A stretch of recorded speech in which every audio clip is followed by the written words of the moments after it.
여러분, 아이들한테 가장 중요한 능력이 뭘까요? 우리 자녀들에게 가장 중요한 능력, 스스로 생각하고 스스로 선택하고 스스로 실천하는 능력. 그러니까 스스로 생각하고 선택하고 실천하는 아이, 이런 것을 여러분 뭐라고 하는지 아세요? 이런 것을 자기주도 학습 능력이라고 말하더라고요. 공부뿐만이 아니라 또 생활 전체도 스스로 알아서 잘하는 능력, 이게 자기주도 학습 능력이잖아요. 좀 늦더라도 스스로 할 수 있는 아이를 키워주는 게 가장 중요한데, 자, 여러분, 그러면 우리 아이들이 스스로 하는 아이로 키워주려면 뭐가 필요할까요?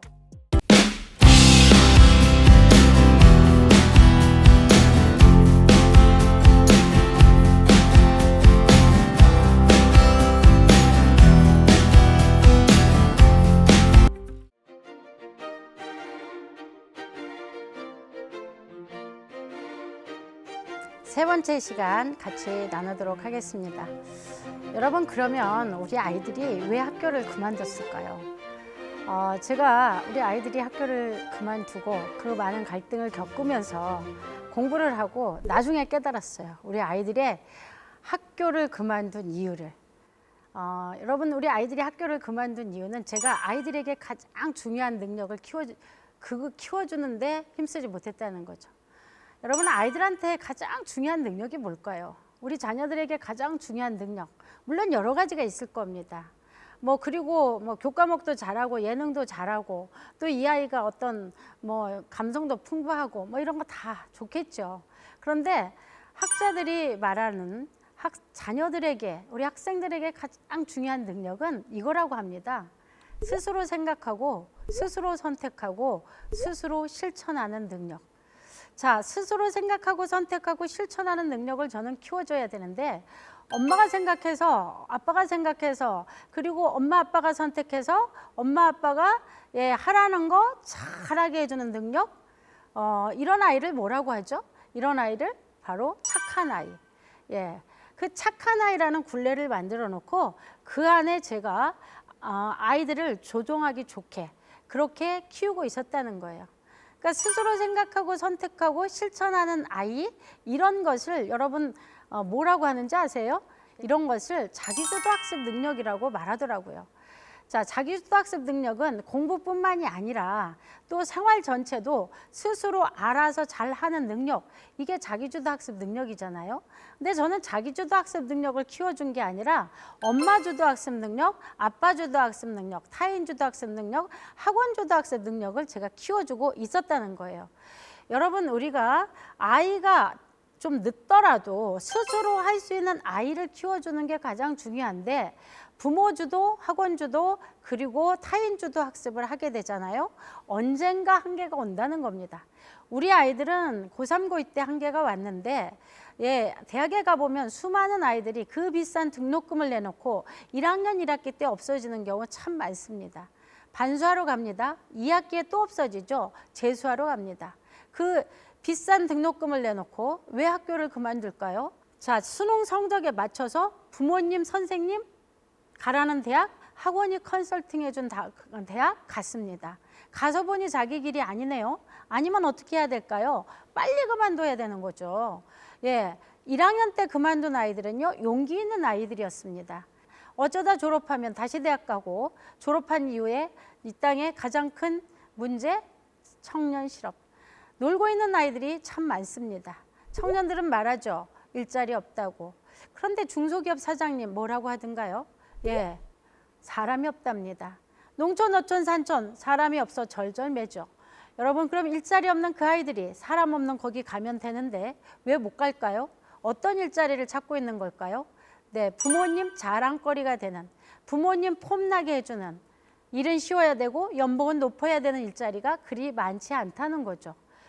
여러분, 우리 아이들한테 어려서부터 스스로 생각하고 선택하고 할 수 있는 아이를 키워줬다면 그 아이들이 돈 안 되는 일도 해보고 땀 흘리는 일도 해보고 힘든 일도 해가면서 자기의 길을 개척할 터인데, 시키는 일만 하다 보니 정보도 없고 엄두도 나지 않습니다. 그리고 이 일 해봐야 야단 맞을 것 같습니다. 그래서 우리 아이들이 시작도 안 하고 있는 경우가 너무나 많다는 거죠.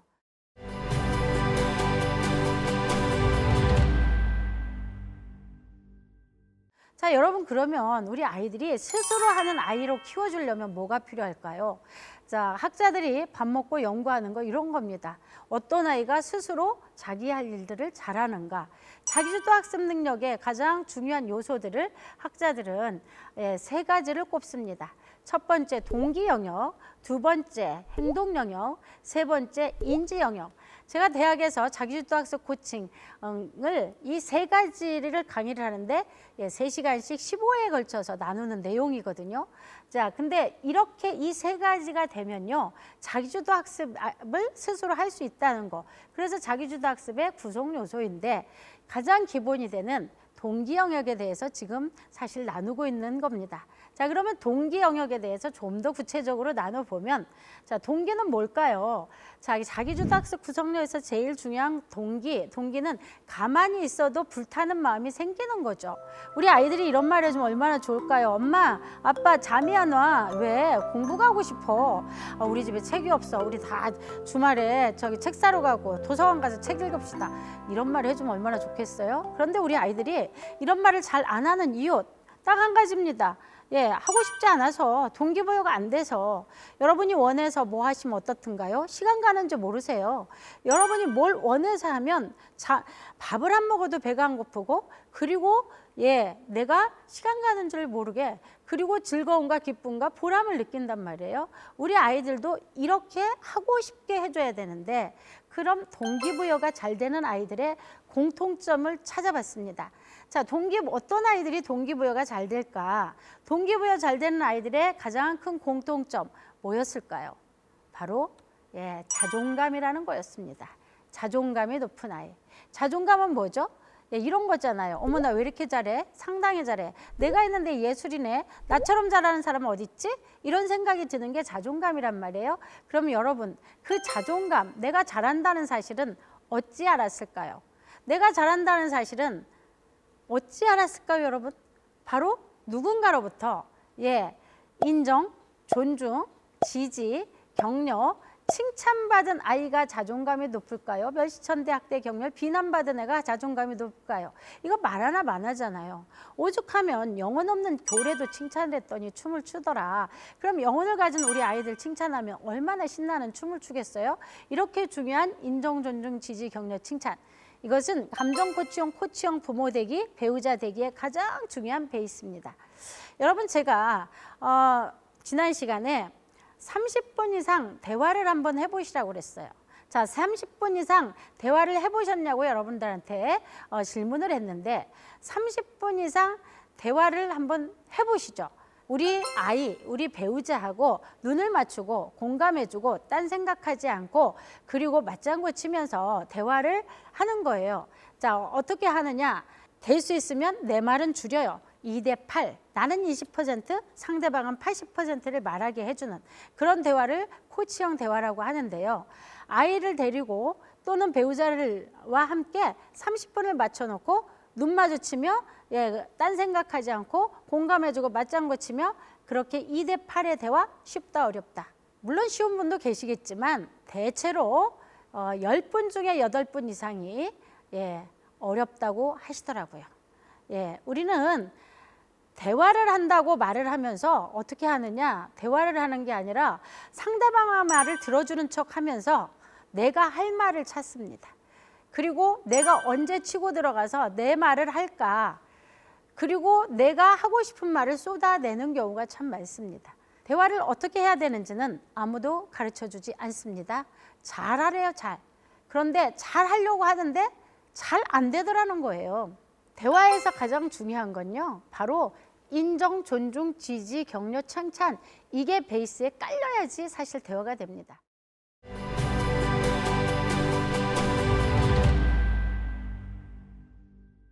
그럼 인정, 존중, 지지, 격려, 칭찬을 어떻게 하느냐? 우리 아이들이 엄마 오늘 학교에서 이런 일이 있었는데 라고 시작을 해요. 그럼 어떻게 해야 되죠? 하던 일 멈춰야죠. 눈 마주쳐야죠. 그리고 눈 동그랗게 뜨고, 오늘 학교에서 무슨 일이 있었어? 아우, 그런 일이 있었어? 수업 시간에 그 아이가 그런 발표를 했어? 야, 그럴 때 우리 딸은 무슨 생각이 들었어? 야, 그렇게 멋진 생각, 그 친구를 이렇게 칭찬해주는 마음을 가졌네. 이게 인정, 존중, 지지, 격려, 칭찬이에요. 그런데 저는 어떻게 했냐? 이렇게 말했죠. 야, 그 친구는 그렇게 좋은 발표했는데 너는 무슨 그 수업 시간에 무슨 발표했니? 너는 뭐 했냐고. 그리고 따져 묻습니다. 자, 그 친구가 그렇게 발표를 잘하는 이유는 뭔 줄 알아? 그 친구가 책을만 읽어서 그래. 책을만 읽어서. 그리고 저는 오히려 우리 아이한테 지시하고 훈계하고 채찍질을 하는 그런 역할을 하니 아이가 무슨 말을 하겠습니까? 여러분, 이 인정, 존중, 지지, 격려, 칭찬 이게 제대로 되지 않으면 절대로 대화가 되지 않습니다, 여러분. 뭐 사춘기에 친구 같은 뭐 부모가 되고 싶다? 여러분, 인정해주고 존중해주지 않고 아이한테 훈계하고 지시하면요 절대로 되지 않습니다. 자, 그러면 여러분들한테 제가 묻겠습니다. 여러분, 어제 그제 3일 동안 무슨 칭찬을 했나? 오늘 아침, 어제 그제 3일 동안 우리 아이들한테, 우리 배우자한테 무슨 칭찬을 했나 한번 생각해 보시죠. 칭찬할 게 엄청 많이 칭찬한 내용이 생각나십니까? 그런 분은 잘 살고 있는 분입니다. 하나 더 질문할까요? 나는 우리 아이들한테 또 우리 배우자에게 하루에 10번 이상 인정, 존중, 지지, 격려, 칭찬을 말로 표현하고 있다. 그런 분 한번 손 들어 주시죠. 방송 들으시면서. 네, 많은 분들이 손을 들었을까요? 대체로 우리나라 사람들이요, 어때요? 칭찬 하는 것도 못하면서 듣는 것도 못해요. 우리는 누가 칭찬을 하면 먼저 손사래부터 치는 그런 이상한 습관이 있습니다. 어머니, 오늘 옷 색깔 참 잘 어울리세요. 어쩜 이렇게 우아하고 정말 보기 좋으세요. 이렇게 말하면 우리는 바로 나오죠. 아니에요, 이거 싸구려예요, 싸구려. 지나가다가 샀어요. 그 집 애들은 어쩜 이렇게 인사를 잘해요. 인사만 잘하면 뭐예요, 공부를 잘해야지. 남편 자상해서 참 좋으시겠어요. 사모님 음식 솜씨 좋으셔서 얼마나 좋으세요. 일주일만 같이 살아보세요. 우리는 이런 말을 아무렇지도 않게 합니다. 그러면서 착각하죠. 겸손하다고. 나의 겸손을 가장하기 위해서 칭찬한 사람을 무안을 주고 소중한 우리 가족들을 열을 받게 하는 경우가 참 많습니다. 우리 아이들이 나중에 저한테 이런 얘기를 했어요. 엄마는 우리 칭찬 잘 하지도 않으시면서 누가 우리 칭찬하면 엄마는 꼭 아니라고 하셨어요. 그리고 거기에 꼭 험담을 붙이더라는 거예요. 엄마 아는 사람들에게 인사하기 싫었고 아는 척하기 싫었던 이유, 엄마가 그 사람들을 데리고 늘 우리 흉을 봐가지고 그 흉 다 들어준 공범들, 그분들이 내 단점 너무 많이 알으니까 아는 척하기 싫었고 인사하기 싫었다는 겁니다. 여러분, 우리도 우리 단점을 많이 아는 사람 만나면 우리가 쫓아가서 인사합니까? 그 사람 피하게 되잖아요. 이게 아이들이 어른들을 싫어하는 또 하나의 이유가 이 속에 있었다는 것을 제가 몰랐다는 거죠. 우리 아이들과 제가 어딜 가면 사람들이 어머, 이 집 애들이 그렇게 공부를 잘하고 그렇게 착하다며요. 제가 그럼 뭐라 그랬을까요? 아니에요. 학교에서만 그렇고요. 집에 오면요, 치울 줄을 몰라서요. 방이 난리도 아니고요. 남편 닮아서 말을 안 해요. 속이 터져요. 그리고 둘이 붙으면 그렇게 싸워요. 칭찬 한두 가지 들었는데 험담이 줄줄줄줄 나갔다는 거죠. 남편과 제가 어딜 가면 사람들이 어머, 이 집 신랑은 어쩜 이렇게 잘생겼어요. 탤런트 같아요. 사인 받아야 될 것 같아요. 그리고 늙지도 않아요. 맨날 총각 같아요. 제가 뭐라 그랬을까요? 속이 없어서 그래요. 속이 없어서. 생각을 안 하고 살아요. 생각을 안 하는데 뭐 늙을 일이 뭐가 있겠어요? 저의 겸손을 가장하면서 옆에 있는 저희 남편, 저희 아이들을 아주 열받게, 그리고 칭찬하는 사람 무안하게, 이런 짓을 하면서 내가 겸손하다고 착각을 한 거죠.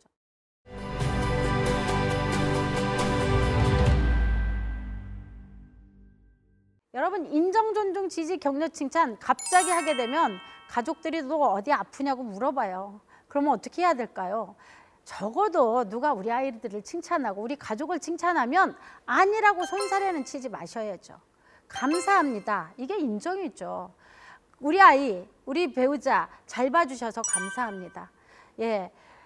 앞으로 더 잘 되도록, 더 잘 살도록 지켜봐 주시고 기도해 주십시오. 이런 말 하고, 그런데 나만 칭찬받기가, 우리 아이, 우리 배우자만 칭찬받기가 무안해. 그럼 어떻게 하면 돼요? 그런데 그 집 아이는, 그 집 배우자는 이런 점이 참 좋으시더라고요 라고 말을 해주면 얼마나 좋겠어요. 이게 오고 가는 칭찬 문화 속에 깨어나는 잠재 능력인데 우리는 이걸 못하고 살고 있더라는 거죠. 얼마나 제가 칭찬을 못했냐. 전교 1등짜리 성적표가 좋은 엄마 저 전교 1등. 야 목소리 힘부터 빼. 지난달 거 성적표 가지고 와. 두 개 놓고 비교 분석 국어 올랐네. 수학은 왜 떨어졌어. 영어 얼마짜리 학원 다니는데 왜 이것뿐이 안 나와. 야 평균 90몇 점으로 1등 했다고 자만하지 마. 너희 학교 시험지 강남 애들 갖다 주면 다 너 정도 나와. 강남. 아들은 그나마 공부를 잘해서 드론났어요. 아들은 3살 때부터 한글을 읽기 시작했습니다. 저희 아들은 그 정도 돼야지 내 자식이면 천재인 줄 알았죠. 7살짜리 딸은 수험생 공부시키듯이 열심히 시켜 보냈더니 첫 시험에 60점. 엄마 선생님이 사인 받아오래. 난 이 점수에 사인 못한다. 내 인생에 처음 보는 점수야. 너희 오빠는 맨날 100점 맞았어. 어떻게 이딴 점수 맞고 밥이 넘어가? 집에 오고 싶어. 너희 오빠는 맨날 100점 맞았다니까. 우리 친정 식구들은 다 공부 잘했어. 넌 도대체 누구 닮았니? 여러분 제가 이런 말을 해다면서 아이를 아무리 구박하고 가르쳤는데 결국 50점, 60점을 받지 못해요. 드디어 어느 날 80점 맞아왔습니다. 너무 좋아하는 딸에게 제가 한 말. 야 시험이 좀 쉬웠냐? 100점 1년에 한두 번. 엄마 나도 오빠처럼 100점 맞았다고 그 시험지를 들고 흔듭니다. 그때 제가 했던 말 뭐였을까요? 너희 반 다 100점이지? 100점 몇 명이야? 라고 제가 물어봤어요. 상장을 받아오는 날 저는 꼭 물어봤어요. 몇 명 너희 반 상 받았니? 여러분 제가 왜 그런 짓을 했을까요? 저는 그렇게 하면 더 잘할 줄 알았어요. 우리 집 애들을 다른 집 애들보다 훨씬 사랑했거든요. 사랑해서 그렇게 하면 더 잘할 줄 알았고 그렇게 하면 겸손할 줄 알았어요. 그런데 저의 말의 비수들은 아이의 가슴을 난도질을 했고 난도질된 가슴 속에 자존감의 씨앗 흔적조차 없어져 버렸고 동기부여의 싹도 그리고 스스로 할 수 있는 능력도 그리고 우리 아이들이 신이 준 잠재 능력을 마음껏 발휘할 수 있는 그런 기회, 행복한 리더가 될 수 있는 그런 기회를 박탈하는 무서운 범죄 행위 정서 학대였다는 겁니다.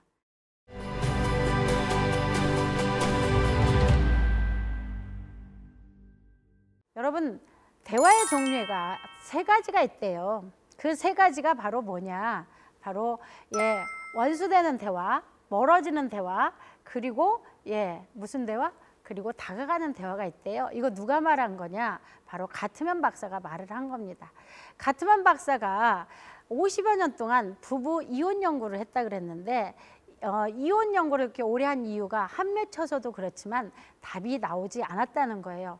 왜 답이 나오지 않았냐? 바로 헤어지는 부부에게 물어봤습니다. 왜 헤어지십니까? 라고 물었더니 그분들이 많이 하던 말이 뭐였냐? 여러분 잘 알고 있는 성격 차이, 경제적 이유, 그 다음에 외도, 그리고 가치관의 차이 이런 걸 말하고 헤어지는데 이분이 연구를 해보니까 이게 그것만은 이유가 될 수 없다는 걸 알게 됐어요. 왜? 신뢰도가 낮았어요.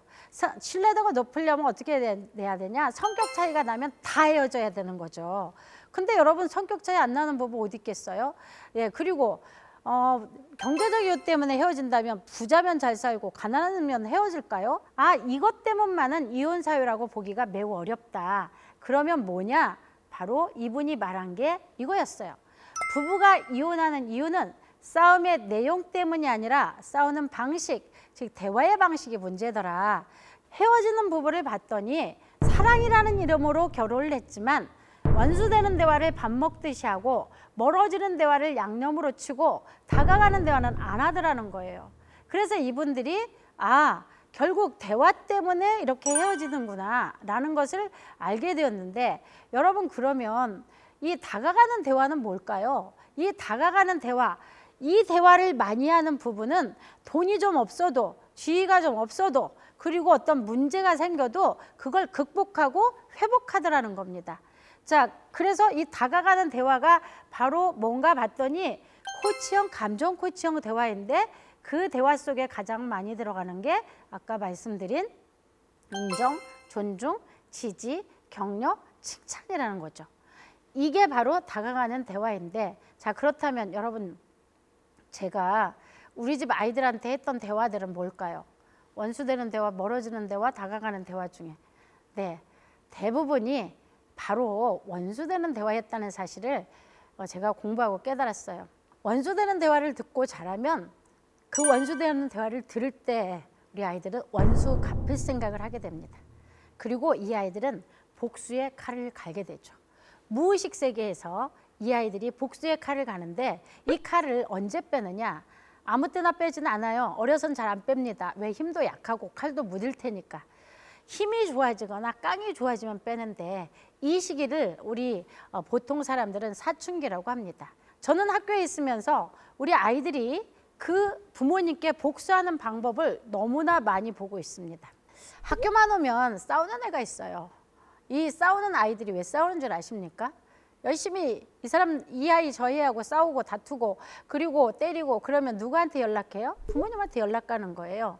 이 아이들의 의도는 뭐냐? 결국은 우리 부모님 열받으라고 싸우는 겁니다.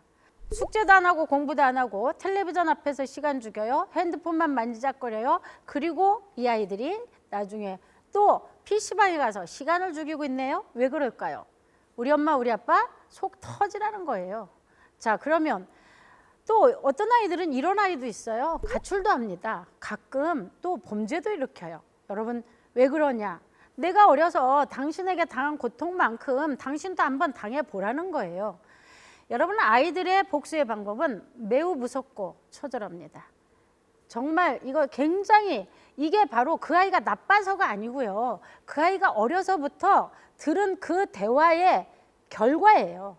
그 대화의 양에 원수되는 대화의 양과 그 아이가 내 속을 썩이는 양이 정비례한다는 사실. 그럼 우리 집 아이들이 저한테 원수 갚는 방법은 뭐였을까요? 우리 엄마 우리 아빠가 제일 중요시 여기는 게 뭐죠? 바로 학교하고 공부예요.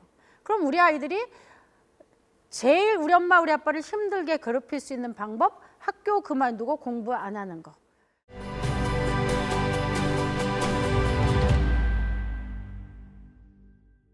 여러분 저는 2007년 우리 아이를 위한 학교생활 성공전략이라는 책을 썼습니다. 그 책도 나름 잘 나갔어요. 그 해에도 저자직강하러 다니느라고 전국을 열심히 다녔던 그해 우리 애들이 학교를 그만뒀습니다. 엄마는 학교생활 성공전략 55 책 썼는데 애들은 학교를 그만둬요. 웃지 못할 해프닝인 거죠.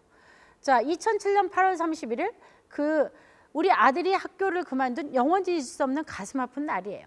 그로부터 저는 정확하게 만 10년 뒤 2017년 9월 1일 엄마 반성문이라는 이름으로 책이 세상에 나오게 돼요.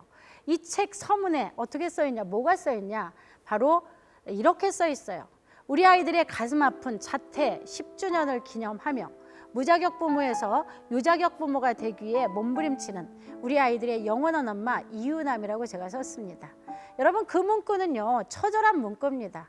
10년의 저의 몸부림, 우리 아이들과 관계를 회복하기 위해서 10년에 제가 몸부림을 쳤는데 책으로 쓸 때는요 단 몇 줄에 담아야 된다는 언어의 한계에 너무나 억울하고 분했습니다. 이렇게뿐이 표현을 못하나? 자, 원수되는 대화로 제가 원수됐고 멀어지는 대화로 멀어졌습니다. 그러면 이제 무슨 대화만 하면 되죠? 다가가는 대화를 하면 되는데요. 예, 이 다가가는 대화가 그렇게 어렵더라는 거예요. 분명히 배웠고 분명히 깨달았는데 머리로 깨달았는데 가슴으로 느껴지지 않았다는 겁니다. 여러분 그러다 보니 우리 아이들과의 갈등의 시간이 너무나 길어졌던 거죠. 여러분이 알고 있는 이 엄마 반성문이라는 책은요 사실은 제가 쓴 책이 아니에요. 그럼 누가 썼을까요? 제가 20시간 강의를 했고 그 강의한 것을 녹취를 풀은 대필 작가가 있는데요. 제가 너무 시간이 없어서 제가 진득하게 앉아서 책을 쓸 시간이 없었거든요. 그걸 풀어준 대필 작가는 바로 저희 딸이에요. 저희 딸이 자기의 치부와 우리 가족의 치부가 만천하에 공개되는 일을 왜 이렇게 열심히 협조를 했을까요? 우리 딸은 저와 관계가 회복된 후에 이런 얘기를 자주 했거든요. 엄마는 뒤늦게라도 깨달았으니 다행이야. 아직도 깨닫지 못한 이 땅의 수많은 부모, 수많은 선생님, 그들 때문에 우리가 힘들어. 왜 사람들은 청소년 문제라고 하는지 모르겠어. 자기들의 문제를. 엄마 나는 용기 있어서 학교 그만두고 나왔지만 용기 없는 아이들은 정신과 약 먹으면서 상담받으며 오늘도 구박받으며 그렇게 학교 다니고 있더라고. 엄마, 그 아이들이 얼마나 힘들게 학교 다니는지 어른들은 모를 거야. 나는 내가 해봐서 알아. 엄마 애들이 학교 그만두고 애들이 자살을 하면 학교 폭력 조사하고 왕따 조사하는데 웃기지 말라 그래. 어려서부터 부모님 선생님들로부터 받은 수많은 상처, 그 상처 위에 왕따 시킨 아이가 학교 폭력 일으킨 아이가 점 하나 더 찍었을 뿐이지 왜 걔들한테 다 뒤집어 씌우고 자기들은 착한 척 아닌 척 훌륭한 척. 가증스러워. 그리고 가해자가 된 그 아이들 어떤 아이들인지 알아? 별나라 달나라에서 온 아이들 아니야. 똑같은 이 땅의 아이들. 그 아이들 또 좋은 부모, 좋은 선생님을 만났다면 가해자 되지 않았어. 그 아이들이 더 큰 피해자야. 말도 없는 우리 딸이 어느 날 거품을 무는데 들어보니 구구절절 맞았습니다. 네 말이 맞다, 네 말이 맞다. 그러니까 엄마가 부지런히 강의 다녀서 엄마 같은 엄마 없애달라고, 엄마 같은 선생님 없애달라고. 그런데 엄마가 다 다닐 수 없으니 내가 책 쓰는 거 협조하겠다고. 엄마, 여기는 그때 일 아니었어. 여기 거짓말이야. 엄마, 이거 어떻게 그걸 다 잊어버려. 나는 이렇게 기억이 생생한데 여러분 가해자는 잊어버리는데 당한 피해자가 어찌 잊을 수 있겠어요. 제 책 처음부터 끝까지 100% 감수 1.1도 거짓이 없도록 만들어서 저를 주더라고요. 이론적 배경 더했고 문맥 수정해서 저희 아들을 줬죠. 아들에게 허락을 구합니다. 네 치부와 우리 가족의 치부가 만천하에 공개되는 이 책이 세상으로 나갈 텐데 넌 이 책을 어떻게 할 건지 네가 마지막 결정을 해다오. 아들에게 허락을 구하며 아들에게 원고를 넘겼더니 꼼꼼하게 체크를 하더니 어느 날 저에게 이렇게 말합니다. 어머니, 제가 추천사 써드리겠습니다. 여러분 제 책 맨 뒤에는 수많은 추천사가 있는데 우리 아들이 써준 추천사가 이렇게 써 있습니다. 저는 아직 결혼 전이라 잘 모르겠지만 부모로서 반성하는 일은 쉽지 않은 일일 것입니다. 이 책은 단순한 이론서가 아닌 체험을 수반한 책입니다.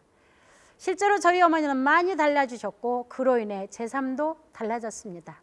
아이들과 좀 더 좋은 관계를 원하는 이 땅의 많은 어른들이 이 책을 통해 해답을 얻길 원한다는 우리 아들의 간절한 애원, 그리고 저의 절절한 절규, 우리 딸의 자기 같은 청소년이 다시는 나오지 않기를 바란다는 애틋한 염원이 담긴 책이 바로 여러분들이 알고 있는 엄마 반성문이라는 책입니다.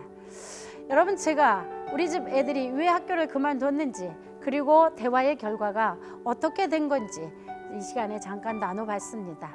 이제 마지막 시간에, 네 번째 시간에는 그럼 우리 아이들과 제가 어떻게 관계가 회복되었는지, 그리고 또 코칭이라는 건 이것과 어떻게 연결이 됐는지 나눠보겠습니다. 여러분 감사합니다.